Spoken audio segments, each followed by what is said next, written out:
Hello, hello, hello, hello, hello. Hello. This is the news, SBS News. I'm going to put it on for you. Relaxing, entertaining. People are here to tell you the news. Okay, here we go, please. Love you.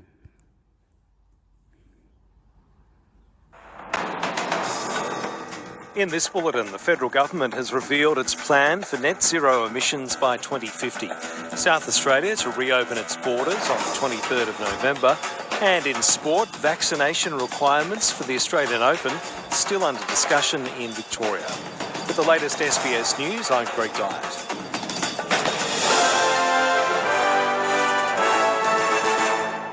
Prime Minister Scott Morrison says Australia is going to the United Nations Glasgow Climate Summit next week with credibility, emphasising the coalition government is on the same page about emissions reduction. This plan is 100% supported by our government. 100% supported by our government. It was resolved by Cabinet last night. The actions of Australia speak louder than the words of others. There'll be lots of words supported. Week with credibility, emphasising the coalition government is on the same page about emissions reduction. This plan is 100% supported by our government. 100% supported by our government. It was resolved by Cabinet last night. The actions of Australia speak louder than the words of others. There'll be lots of words in Glasgow, but 100% emphasise. Prime Minister Scott Morrison says Australia is going to the United Nations Glasgow Climate Summit next week with credibility, emphasising the coalition government is on the same page about emissions reduction. This plan is 100% supported by our government. 100% supported by our government. It was resolved by Cabinet last night. The actions of Australia speak louder than the words of others. There'll be lots of words in Glasgow, but I'll be able to point to the actions of Australia and the achievements of Australia. And I think that's very important. The credibility of Australia's position is confirmed by our record. I've brought our government together on this. Our government is committed to this. The federal government has publicly revealed its plan to achieve net zero greenhouse gas emissions by 2050. Energy Minister Angus Taylor says the focus is on practical action. The vision here is to take practical action to achieve net zero by 2050. And that plan is built on our existing policies. It's a plan that will not put industries, regions or jobs at risk. It means we take advantage of those economic opportunities that are emerging now while continuing to serve our traditional markets. And it's a plan for net zero, not absolute zero. And that means offsets are an important part of that plan. Opposition leader Anthony Albanese claims the government isn't in agreement about Australia's climate policy, despite Prime Minister Scott Morrison's claims that the coalition reached a joint agreement. We haven't seen the modelling and we haven't heard the detail because there is net zero modelling, net zero legislation and net zero unity. Scott Morrison left it to the last possible minute to outline a scam that leaves everything to the last possible minute. But we know that it's not supported by the Deputy Prime Minister, it's not supported by the Nationals leader in the Senate, it's not supported by Keith Pitt, the Resources Minister, and it wasn't supported by Minister Gillespie either. The federal government's plan has also been criticised by the Greens leader Adam Bandt, who called it a fraud. The government has had close to 9 years to tell the country how it's going to cut pollution, and on the eve of the most critical climate summit we've had for a very long time, they can't do it. There's no detail in this document. It is a total fraud. The Victorian government is introducing new laws to Parliament that would allow the Health Minister to make public health orders for the COVID-19 pandemic. Premier Daniel Andrews says the bill is expected to permanently replace the current state of emergency, which expires on December 15. You need to have a broader focus, and that's exactly what these new arrangements will underpin, a broader focus. They also set us up, having learnt many different things across the journey, for whatever that next pandemic might look like, whenever that might be into the future. And we look forward to them passing the Parliament. Opposition leader Matthew Guy says the proposed law would allow Premier Daniel Andrews to declare a pandemic for 3 months at a time. He says the coalition supports the streamlining of emergency powers, but he strongly condemns this proposed bill. This is the most extreme law of its kind anywhere in Australia, placing so much power in the hands of one person, not the Cabinet, not the Parliament, but in the hands of the Premier alone would be unprecedented, and then allowing the Premier to effectively rule by decree for months on end, declaring and classifying individuals, citizens in our state, denying them their freedoms at will, if empowered by this legislation, is unprecedented. South Australia will remove all domestic border restrictions from the 23rd of November for travellers who are fully vaccinated against COVID-19. Quarantine periods for overseas arrivals will be reduced from 14 days to 7 from the same date, while the cap on home gatherings will rise from 20 people to 30. To tennis, Victorian Premier Daniel Andrews says he doesn't understand why unvaccinated people, including tennis players, would be allowed in Australia, amid controversy over vaccination rules for next year's Australian Open. The Immigration Minister, Alex Hawke, made some statements the other day that were very clear, and to my mind, I can't understand why the Commonwealth Government would let anybody in that was not an Australian and had not been double dose vaxxed. You know, let's not put any more pressure on that by having people come here who could be vaccinated. They don't have any right or entitlement to come here. They're not an Aussie. They need a visa. It wouldn't make any sense to me that the Commonwealth Government would do different to what the Immigration Minister made very clear the other day. But again, that's the matter for the Commonwealth Government. The controversy cast doubt on whether the world number one Novak Djokovic will take part as he chases a record 21st Grand Slam title. Djokovic has refused to reveal whether or not he's vaccinated, and he's not the only tennis player whose vaccination status remains in doubt ahead of the Grand Slam in Melbourne. Now tomorrow's weather. Perth, showers and 18. Adelaide, a shower or two developing, a top of 30.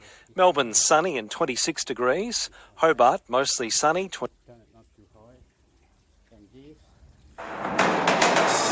In this bulletin, Gladys Berejiklian tells a corruption inquiry her former boyfriend didn't have special access to her relating to grants. Wild weather leaves hundreds... Okay, we are now in the second part of this bulletin. We are now going forward on the future of understanding and recreation of learning. We are learning from here to the end. We are learning to kill the virus. We are learning to walk. We are learning to talk. We are learning to get jobs. We are learning. This is incredible and it's insane. The borders are opening and now we are here to tell the future. Okay? And don't stuff it up. And if you do, China, get out of the way, please. Thank you. I love you. Of thousands without power in Victoria, and in sport, a date set for the Socceroos' first match on home soil in more than 2 years. This is SBS News. I'm Philippa Carisbrook. 28 days after a corruption inquiry forced her to resign as New South Wales Premier, Gladys Berejiklian is addressing the allegations against her. The corruption inquiry is investigating whether Miss Berejiklian breached public trust or encouraged corrupt conduct during her secret relationship with former Wagga Wagga MP Daryl Maguire. Miss Berejiklian told counsel assisting Scott Robinson that Mr Maguire did not have any special access to her and that Mr Maguire advocated for projects in the same manner as other colleagues. I would say that all of my colleagues had equal access in relation to matters regarding their electorate. No doubt about that. Mr Robertson, I'm just concerned that you are skewing the fact that all of my colleagues rightfully deserved my attention and my advocacy and my support for things that mattered in their communities. It's not about skewing or not. You understand your role as a witness is to direct yourself to the questions that are being asked. Do you understand that? Yes, I do. Victoria has recorded 1,656 new cases of COVID-19 from 70,000 tests and another 10 deaths. It comes as the state prepares to open up at 6 tonight. New South Wales has recorded 268 new cases of COVID-19 and another 2 deaths. The state government plans to introduce coronavirus rapid antigen test kits in all state schools if a trial is successful. A pilot programme will begin in Albury next week. The kits will be handed out by schools for use at home by staff and students. They'll have to do a test twice a week as part of community surveillance. Families in Western Australia are appealing to Premier Mark McGowan to reopen borders in accordance with the national plan.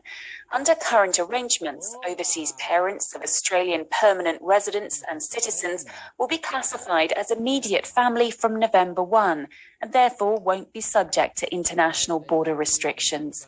But unlike other states and territories, Mr McGowan hasn't set a date for reopening. Members of the Parents Are Immediate Family advocacy group have released a video ahead of Grandparents' Day on Sunday, urging the Premier to act. Dear Mr McGowan, can you please help Grandmaster? Dear Mark McGowan, we want a date to see our nanny and puppy. Dear Mr McGowan, we haven't seen our grandparents in England for nearly 2 years, and we really miss them. Thunderstorms and wild weather have left more than 500,000 Victorians without power.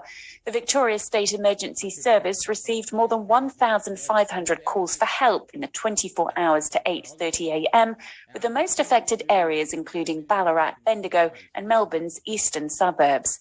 There were 1,100 reports of trees down and more than 200 reports of building damage.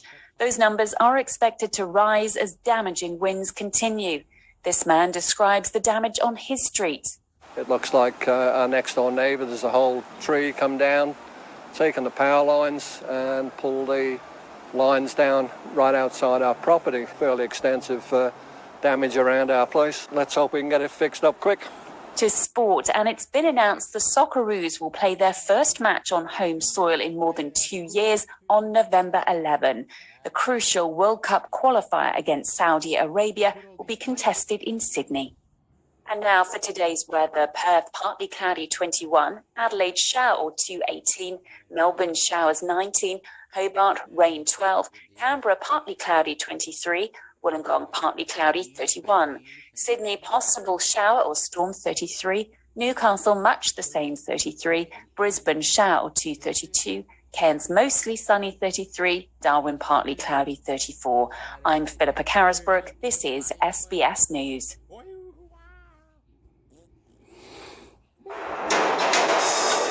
In this bulletin, Gladys Berejiklian grilled by the New South Wales Independent Commission Against Corruption. New funds for GPs to care for COVID-19 patients in the community. And in sport, an AFLW injury blow for a young Bulldog star. This is SBS News. I'm Philippa Carisbrook. This is part number 3 or something. The bulletin will keep you updated and things, and it's a learning experience, remember? Learning, like how you're going to get married. Are you suitable for that person? Are you going to that building? Why are you going to that building? What's in that building? Where are you at? Your community has a lot of help. Can it help you? Can you ring someone? Can you tell some support worker they're very good at their job? Can you say beautiful things? Can extra thank you be for everyone in the community? I live in Illawarra, New South Wales, Australia. I live in Illawarra, New South Wales, Australia. I live in Illawarra, New South Wales, Australia. Family first. Family matters. Paying rent, paying electricity, paying for your house.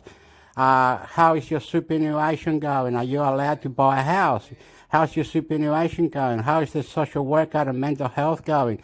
How is One Door Mental Health Wollongong going? Are you there? Are you there? Are we there yet? Listen and reply. Love you. Food and family, please. Food and family, please. Love you. In the community, and being grilled by the New South Wales Independent Commission Against Corruption. New funds for GPs to care for COVID-19 patients in the community. And in sport, an AFLW injury blow for a young Bulldog star. This is SBS News. I'm Philippa Carisbrook.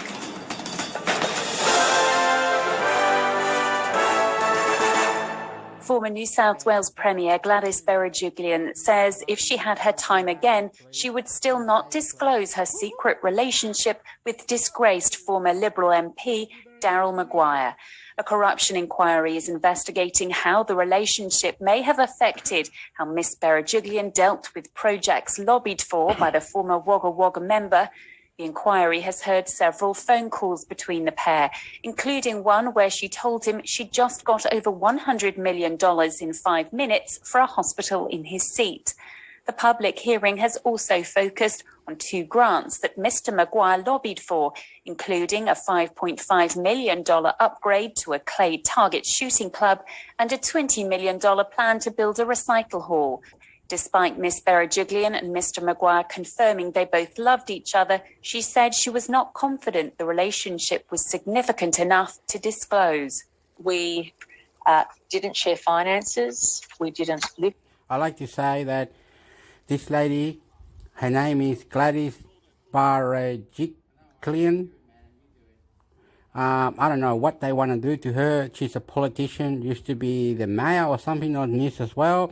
She was very, very, very, very important. Now they caught her in big shit. I'm sorry. Gladys Berejiklian now in court. The politician lady is in big trouble. I don't know why they want to do that. In many countries in the world, they're doing the same things. And it's corruption. It's corruption that it needs to be stopped. And if the person did something bad, well, it must be stopped. It cannot go on like this. There's cyber hacking and there's heaps of other naughty things that the drug addicts and other silly people do. I am not responsible because your country needs to stop that cyber hacking and it needs to be stopped, and all this corruption and politics, and not building the wall, not building the areas where you're supposed to build. What are you, a chicken? Come on, the family, we need the family to love one another, the family to cook some nice food, the family to live good and healthy. We need people out there to support us who don't do anything. Help, need it all the time.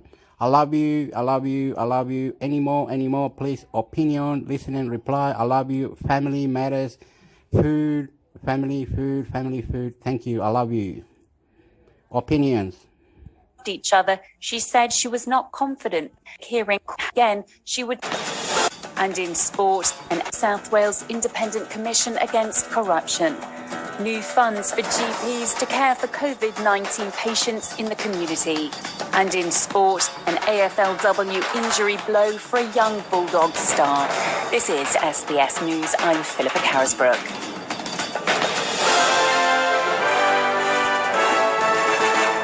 Former New South Wales Premier Gladys Berejiklian says if she had her time again, she would still not disclose her secret relationship with disgraced former Liberal MP Daryl Maguire. A corruption inquiry is investigating how the relationship may have affected how Miss Berejiklian dealt with projects lobbied for by the former Wagga Wagga member. The inquiry has heard several phone calls between the pair, including one where she told him she'd just got over $100 million in 5 minutes for a hospital in his seat. The public hearing has also focused on 2 grants that Mr Maguire lobbied for, including a $5.5 million upgrade to a clay target shooting club and a $20 million plan to build a recycle hall.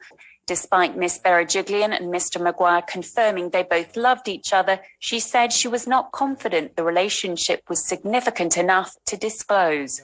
We didn't share finances. We didn't live together. I was not confident in his level of commitment.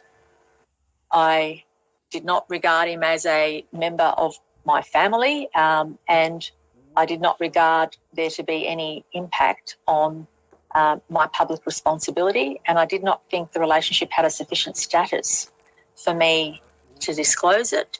The federal government will spend $180 million on caring for COVID-19 patients outside hospitals. The package includes extra funding for telehealth consultations, equipment to monitor a patient's condition, and support for pharmacies. Royal Australian College of General Practitioners President Dr. Karen Price has welcomed the package. We're looking forward to this because it also signals a new era in what I would call an integrated health system, where the state health system, which is largely hospital-based, and the community health system, which is GP and practice nurse-based, are working together. Victoria has recorded 1,656 new locally acquired COVID-19 cases and 10 deaths, ahead of a further easing of restrictions tonight. Masks will no longer need to be worn outdoors. Indoor entertainment venues, gyms and retail can reopen for fully vaccinated patrons, and capacity limits will increase for restaurants, pubs and cafes. The state's Chief Health Officer, Professor Brett Sutton, issued this message to residents. Many of us have waited a long, long time for so many of the things that we're going to be able to do, to travel to regional Victoria, to have family reunions take place, to enjoy a long weekend, and of course enjoy some live music and some cultural events in days ahead, the things that make Victoria so special. Concerns have been raised about COVID-safe measures at immigration detention centres, including a lack of personal protective equipment, inadequate cleaning and long vaccine wait times. Half of the 46 detainees at Melbourne's Park Hotel alternative place of detention have tested positive. The federal government maintains every asylum seeker in Australia has had the chance to be vaccinated against COVID-19. But Asylum Seeker Resource Centre Director of Advocacy, Jana Favero, says it's not being taken seriously enough. The Australian government has shown that it's ideologically opposed to people seeking safety on our shores, and so there was no will for them. It's quite remarkable that it seems as if the lives of refugees aren't regarded the same as others. If we had seen, 50% of an aged care facility or a facility where there was hotel quarantine of the population contracting COVID-19, there'd be a national outcry. It would be on the front pages of papers, but here it hasn't been. To sport, and in the AFLW, the Western Bulldogs have suffered a blow with a former #1 draft pick to miss the upcoming season with a shoulder injury. Gabby Newton will undergo a dual shoulder reconstruction. After being taken with first pick in the 2019 draft, the 20-year-old has played all 15 games since her first appearance in the opening round of last year's season. And now for a look at tomorrow's weather. Perth, sunny 24, Adelaide, partly cloudy 18, Melbourne, shower or 2 17, Hobart, possible shower 15, Canberra, partly cloudy 18, Wollongong, possible shower 18 as well, Sydney, partly cloudy 20, Newcastle, shower or 2 22, Brisbane, showers, possible storm 33, Cairns, mostly sunny 33, Darwin, partly cloudy 35. I'm Philippa Carisbrook. This is SBS News. Okay, I've cut it off now. Time to go. Hopefully you understand something and you got it right. And I'm gonna, love you, love you, love you, love you, love you, love you, love you, love you, love you, love you, love you. Good manners, please. Love you, love you, love you. Good manners, please. From Illawarra, New South Wales, Australia. I live in Illawarra, New South Wales, Australia. Love you, love you, love you, love you. Love you, love you, love you, love you. Thank you. Opinions, reply. Love you. Family, food. Hello, hello, hello, hello, hello. Hello, hello, hello. This is the